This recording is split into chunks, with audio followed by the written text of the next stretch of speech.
l'actualité. Alors, devriez-vous fournir des empreintes digitales si vous allez aux États-Unis? Veux-tu rire de moi, toi? Non, mais écoute, c'est sérieux, là? Depuis octobre, il y a des snowbirds qui se font demander des empreintes digitales quand ils traversent la frontière. Puis il y a toute une confusion qui sort de ça. Un article du Journal de Montréal là, qui fait écho, entre autres, une entrevue à l'émission de Benoît Dutrisac. Ils ont des matin. machines puis ils peuvent prendre tes empreintes? Ils peuvent le faire. Dans le fond, là, c'est qu'il faut rappeler les faits. Là. Bon, là, c'est l'hiver. Il y a plus de snowbirds qui se déplacent aux États-Unis pour plus de 30 jours. Ils ont le droit de demander tes empreintes digitales? Ils ont le droit, même si ce n'est pas nécessaire. Alors voilà, le 11 avril dernier, avec l'administration de Donald Trump, on a instigé une nouvelle application des règles. On sortait les références à Astérix. Là, c'est le formulaire d'enregistrement I-94 qui doit être rempli lorsqu'on passe plus de 30 jours. Si on a plus de 14 ans et on passe plus de 30 jours aux États-Unis, on doit maintenant remplir ce formulaire-là. Bon, là, rapidement, là, si vous y allez en avion, le formulaire se remplit automatiquement. C'est si vous passez la douane terrestre que dans les 7 jours avant, vous devez remplir le formulaire I-94. Encore une fois, si vous voulez passer plus de 30 jours aux États-Unis. Okay. Si vous ne l'avez pas fait, vous devez aussi remplir, là, une fois que vous aurez traversé la frontière, le formulaire G325R. Voilà, tout le monde a su jusqu'à maintenant. C'est très clair. Attends, là, je vais prendre des notes. Alors, si vous n'avez pas rempli le I-94 7 jours à l'avance, il y a encore une chance de le faire lorsque vous êtes en train de traverser la douane, cet autre formulaire que je viens de nommer. Et là, la question des empreintes digitales, parce qu'effectivement, il commence à en avoir des snowbirds qui disent « ça m'est arrivé ». Sur le site de l'ambassade des États-Unis au Canada, c'est écrit clairement que les Canadiens n'ont pas besoin de fournir des empreintes digitales, mais certains douaniers le font. On dirait que ça se rend pas, la théorie et la pratique ne se rend pas jusqu'à ceux qui le demandent. Et là, bien sûr, va t'obstiner avec eux. Là. Effectivement, c'est ce qu'on dit dans l'article du Journal de Montréal. Ben, il faut suivre les consignes et ne pas s'obstiner si on nous le demande. Moi, ça me faisait penser à l'Asie. Hein. Dans plusieurs pays asiatiques, là, on demande les empreintes digitales quand on entre. Ah oui? Oh, c'est associé avec la photo. Là. Moi, je me dis... Puis même, quand on achète une carte SIM pour utiliser l'Internet, c'est associé à notre passeport. Alors moi, je me disais, ce que je fasse de quoi de croche sur Internet ou dans la vraie vie, ils ont mon identité à vie en Asie parce qu'ils ont mes empreintes digitales, mon passeport et même là, ce que je faisais sur Internet en utilisant mon téléphone cellulaire.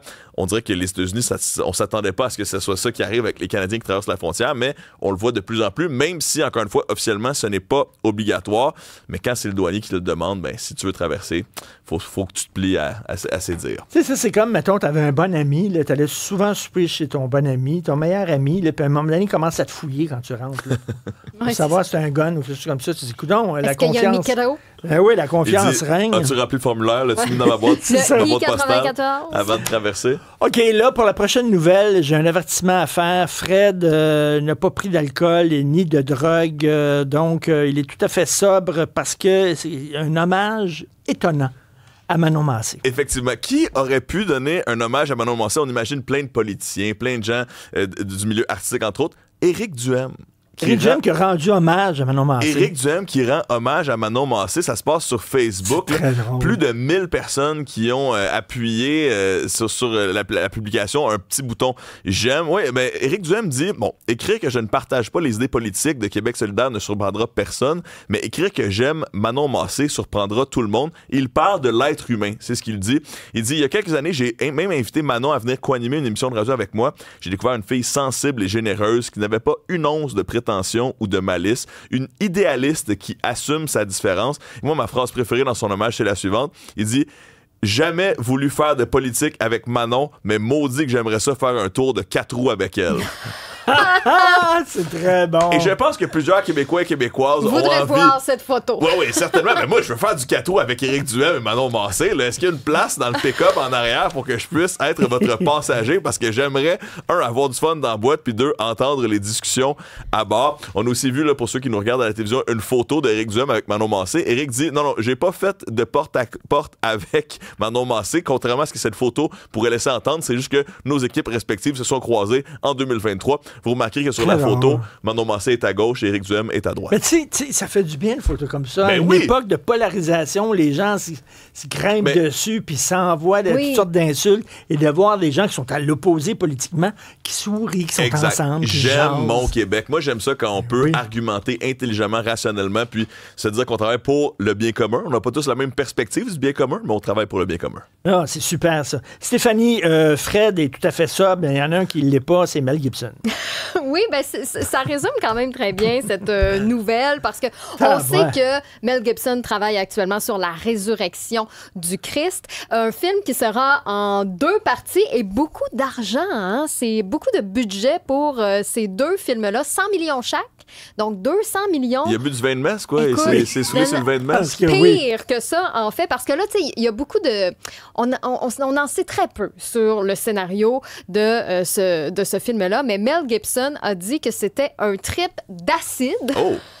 Écoute, c'est du gros stock, là. Ça donne le goût. Et que c'est super ambitieux avec, attendez-vous, là, à la chute des anges et la descente du Christ aux enfers. Puis là, il va y avoir des batailles entre les anges puis les démons, les forces du bien et du mal. L'Apocalypse. Écoute, là, semble-t-il que c'est ça qui coûte cher. De la foi. J'imagine que Nicolas Sarkozy, en sortant de prison, va vouloir voir le film. Il va se dire, maintenant que j'ai lu la vie de Jésus, je vais pouvoir le voir aussi. Ben là, ça sort en 2027. Fait que dépendamment de quand tout ça se passe. Mais ça va être complètement flyé. Ben là, un trip d'acide. Ça sent le mégalopolis de Coppola. Oui, c'est le genre de gros projet, là, puis quand ça sort, tu taboires que c'est mauvais. Mais souvenez-vous, La Passion du Christ, ça avait quand même généré 610 millions de dollars à l'échelle mondiale. Qui était un bon film. Mais là, c'est un athée qui te dit ça. C'était vraiment un bon film. Et là, j'ai hâte de voir ça. L'Apocalypse selon Mel Gibson. Puis là, en tout cas, tu sais, veux pas, La Passion du Christ, ça se terminait à la crucifixion de Jésus-Christ. Fait que là, on peut s'attendre à ce que on reparte de là. Mais Mel Gibson dit non, je rempli de surprises. Si ça marche, il va y avoir une autre tu sais, le Christ sur Saturne. C'est ça, c'est que c'est rendu comme les films de super-héros. Là. Il y a différentes versions, puis tu te dis, est-ce qu'il revient à la fin? Puis finalement, est-ce qu'il y a des mélanges d'univers aussi? Là? Est-ce qu'on pourrait croiser d'autres religions là-dedans? Je pense qu'il y a le Religious Cinematic Universe. Là, exactement. Jésus et les extraterrestres et tout ça. Là, ça va être super bon. Ou peut-être, là, les anges, les démons, tout ça. Moi, je m'attends à avoir des dieux grecs, à peut-être se mêler dans tout ça. Là. Oui, on peut peut-être aller dans ces zones-là aussi. Là. Amen. Tout est possible. Oui, amen. Amen. Pour d'autres nouvelles du genre, allez sur le site ou l'application de cube.ca.